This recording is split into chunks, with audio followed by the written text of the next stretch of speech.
You mentioned coaching group. I think that I've been lucky enough to get into different environments, and the clubs that are humming, they usually have a strong visionary. The head coach knows exactly what they're about. But man, they've got 4 or 5 assistants that are just humming and coaching hard and delivering. So you put a big emphasis on getting into those sort of environments yourself as a coach?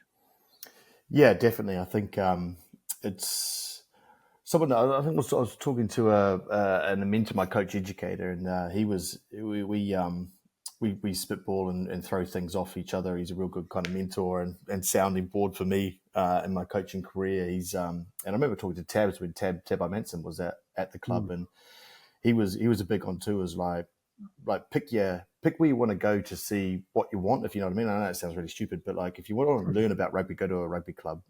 If you want to learn about coaching and how to deliver information, like don't necessarily always go to a rugby club, like go to another organization. Like he told a great story of when he went to the ballet, like the London Ballet, and just around how they transfer information and the learning and the directness and the empathy and how they get the best out of these dancers. Because man, that's like, you think our environment's hard, like, I mean, that's, there's 2-3 shows a night, whatever it is, and they're having to nail all these multiple parts. The Cirque du Soleil, some people going there. Football environments, getting into football environments, cricket environments, and just a few different things just to see like how people impart information, how people teach, how people coach, how people develop. If I want to know about rugby, I'll go to a rugby environment, which I did at the Blues. I wanted to see how their rugby environment is similar, what we can learn from a rugby point of view.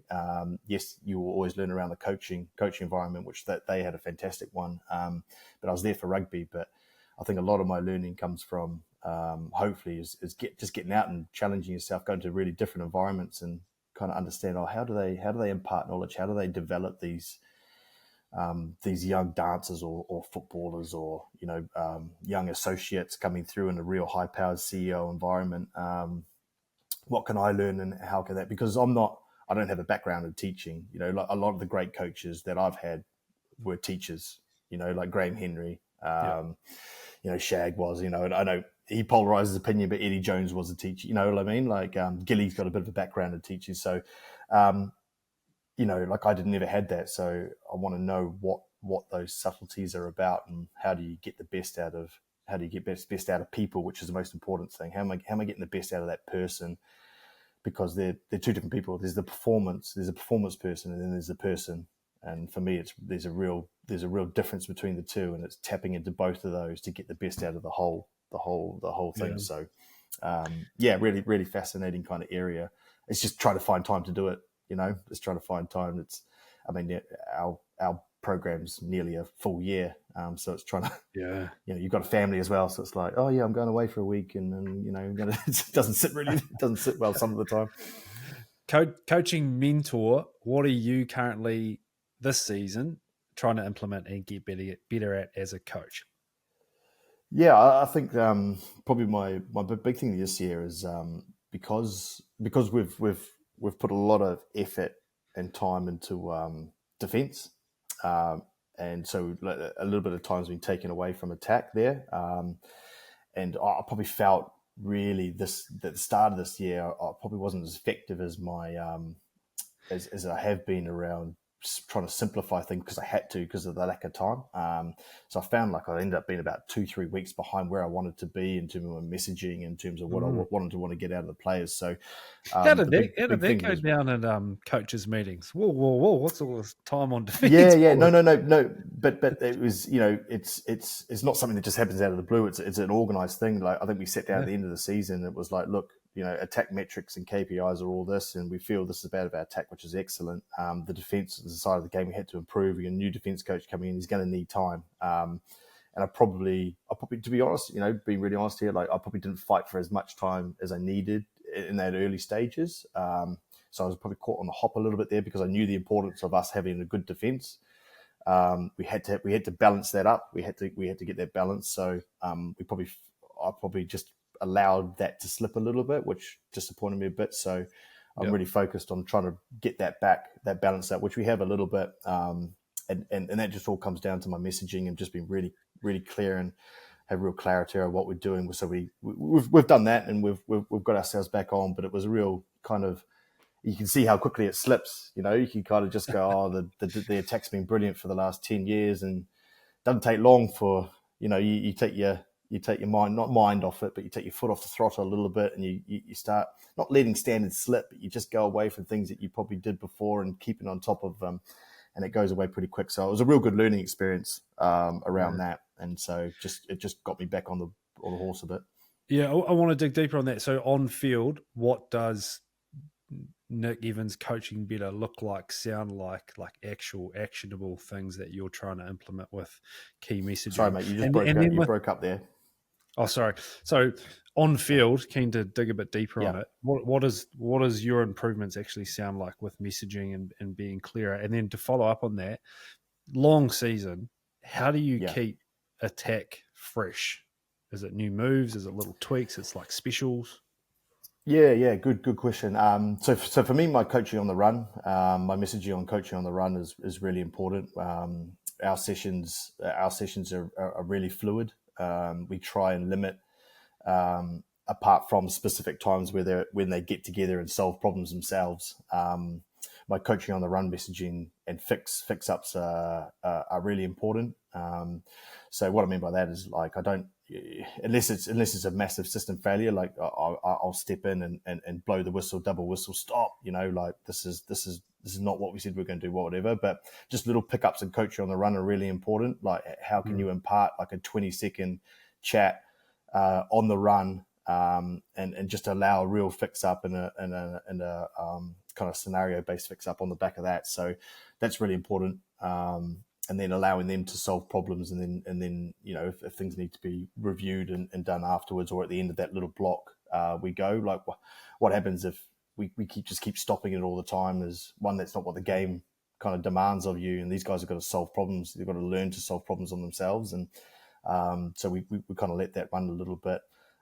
So that's really important. So that looks like, so I'll be running around, and I think, like, especially in a D drill, like, your co-coaching is really important. You know.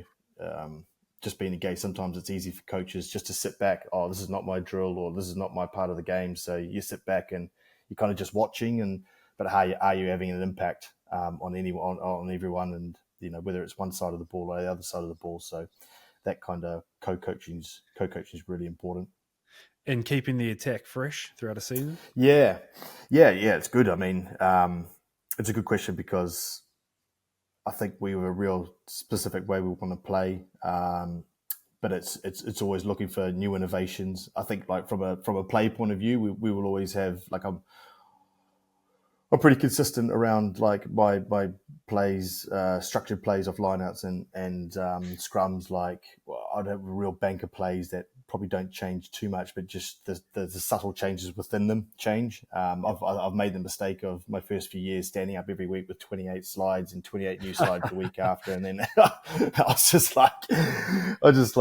think it was I can't remember the player, he came up to me, one of Danny Carey said, "Mate, what are you doing? Like, we can't just keep, like," I was just like, oh my God, yeah, like, I would have hated that as a player, and I'm doing it as a coach, and it was basically a tick the box for make me feel better. So, like, really clear plays, but we'll always have a couple of special plays that get the boys excited. You know, whether you use them or not is a different story in the game, but they're there to get the boys going, and just trying to find different ways of challenging teams and getting on the ball, and little phase tweaks and things like that.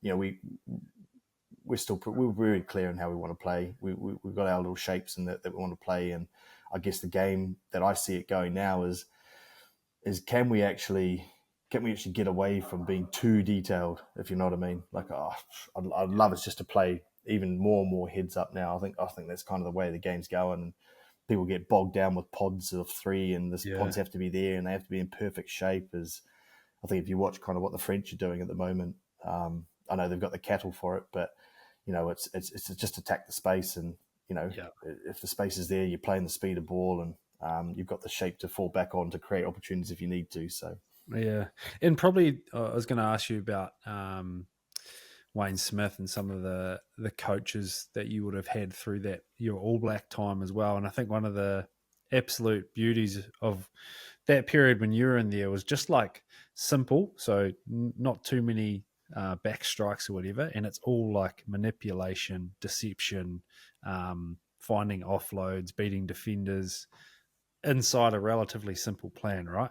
Um, so, who's inspired you? Who are those coaches as a player? You're like, man, I'm taking that and I'm bringing that with me into my coaching game. Yeah, Smithy was a big one. I think like he was the one around, definitely around the person and performance person as well. Like he'd take the time to really know about you, what was happening on Yeah, outside of rugby. It just formed a really good relationship with him, and then came the performance feedback and the performance challenge around what he was trying to do. So that was the first thing. I really resonated with coaches like that, and that's certainly how I see myself in the real philosophy around I'm definitely try and be relationship first, and then drive the performance after that. And I enjoy that part of it.